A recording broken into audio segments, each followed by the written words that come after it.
this is Dave from Geekanoids, and this is my review of the Netgear Storer. Now this little device here is a home network storage device. It's also referred to as a network attached storage device, or a NAS for short. And what Netgear have done with the Storer is they've worked really hard in taking away all the complexity in setting up and using this type of storage device. Now, before I get on with showing you this up a little bit closer, let's see what else you get inside the box. You do get an Ethernet cable supplied, and this is used for connecting it to your home network. You also get a little pack, and inside the pack is a setup CD, and this is used for both Mac and Windows setups. And then you also get an installation guide.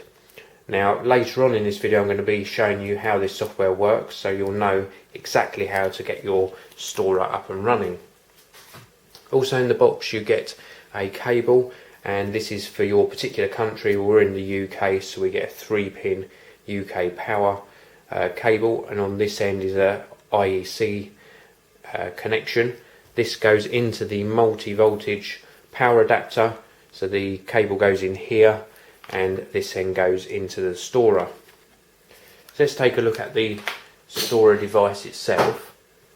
Now, very neat little unit, and you can get different models of this. You can get one with a 500GB hard drive pre-installed, or this one is a 1TB version. So slightly different price points. Let me just take this front panel off and I can show you inside. This is where the hard drives are installed, and as you can see it comes pre-installed with the one hard drive, and this is a spare bay where you can add a second hard drive.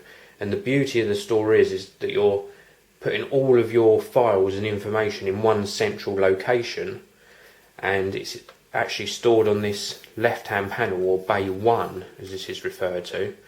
And at a later stage you can add a second hard drive, and what it does is it actually mirrors all of your files from the first drive onto the second using a RAID 1 configuration, so you've got 2 copies. So if one drive actually fails and stops working, you can take it out and replace it, and you've still got a safe copy of all of your data. So I strongly recommend that if you do use either this device or a similar device, certainly do set up a second hard drive in a RAID 1 configuration, then at least you've got a backup of all your data.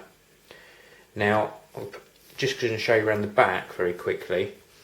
Here we've got the power connector for that power adapter. This is where you plug in the Ethernet cable. It goes up to gigabit speeds, and this is a little reset switch, so if you do need to reset, you just have to put a paper clip in there to reset the unit.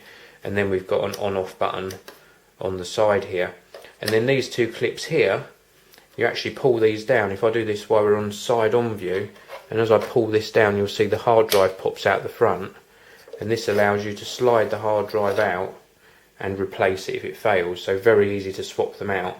Just want to quickly show you the one that it comes supplied with is a Barracuda 7200.12 1TB hard drive. So nice good quality hard drive pre-installed, and sliding it back in is as simple as that. Pop the front cover back on and push down, and it's back in place. Now you'll also notice that there is an additional connection on the front here. This is a USB 2 connection, and this is for transferring data off perhaps from a digital camera or one of those USB flash drives. Now I'm going to switch over to computer view now and show you how you get this up and running on a Mac system. So now you've got your Netgear Storer connected to your mains and to your Ethernet network via that Ethernet cable that they supply in the box. You come on over to your PC or Mac. In this case we're using a Mac running OS X Snow Leopard, and you start up the Storer setup application. And here you're presented with this window you can see on the screen now. 2 steps, one to set up your Storer and the second one to install the optional desktop applications. You can also gain access to your documentation and tutorial, and also some reset tools. So once you've got the application installed on your Mac, you're given various options for gaining access to your Netgear Storer. If I look at this icon down here in the dock and right click on it, I'm given options for exploring my Stora folders, opening the Stora application, a desktop mirror, preferences about, some options for keeping the application icon in the dock, opening at logging and showing in the Finder, and hiding and quitting. If I click on the Open Stora application, it actually launches the web interface, and from here you can see in the top address bar is the IP address of my Netgear Stora unit. So I don't have to do that convoluted way of gaining access every time with the Stora agent. I can actually make a note of the IP address and just type it into the address bar. The icons on the screen give me access to the albums, also the various media stored on the Stora device, and also some preferences. If I click on preferences, here are all of my user preferences down the side here, and I click on each one in turn to either set up the user, look at the disk space, change my password. Under server preferences I've got some Windows networking settings, registration preferences, notifications, network services, LAN communication, the date and time. Then I've got some admin controls here for adding a new user, editing a user, shutting down the device, software updates, upgrading to that Stora premium subscription that I talk about later on in the review.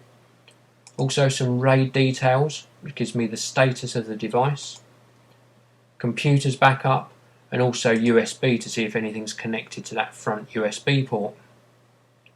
I can also access it using the standard Mac Finder.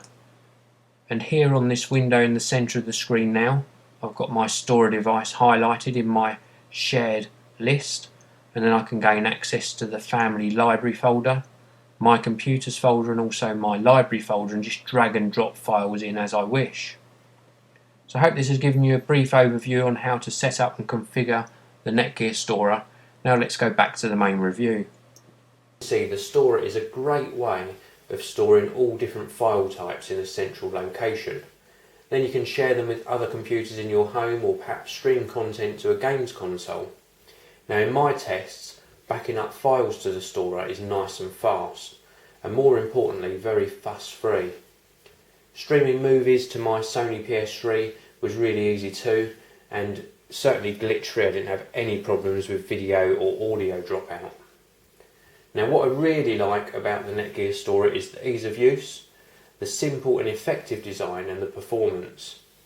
The only thing I'm not too keen on is that you can gain access to extra functions on the unit. For example, to add secure remote access to more than 3 users, and to use the website integration features you have to pay $19.99 a year. Now it's not a big price, but I personally, this is just a personal preference, I don't particularly like subscription services. That said, even without the extra cost, the Stora does everything that most home users will want to do, and it does it all very elegantly indeed. It works in a multi-platform environment, so both Mac and PC users will be equally as happy. The price for the one with a 500GB hard drive is just £115. At the time of doing this review I couldn't find a US price for the 500GB model, but the 1TB one that I've reviewed here, you can pick this up for as little as £145 or $199 in the US. Now at that sort of price I think that this represents fantastic value for money. Well, thanks very much for listening. Please do check out more video reviews on the Geekanoids channel. This video review is sponsored by EasyDraw, making drawing fun on Mac OS X.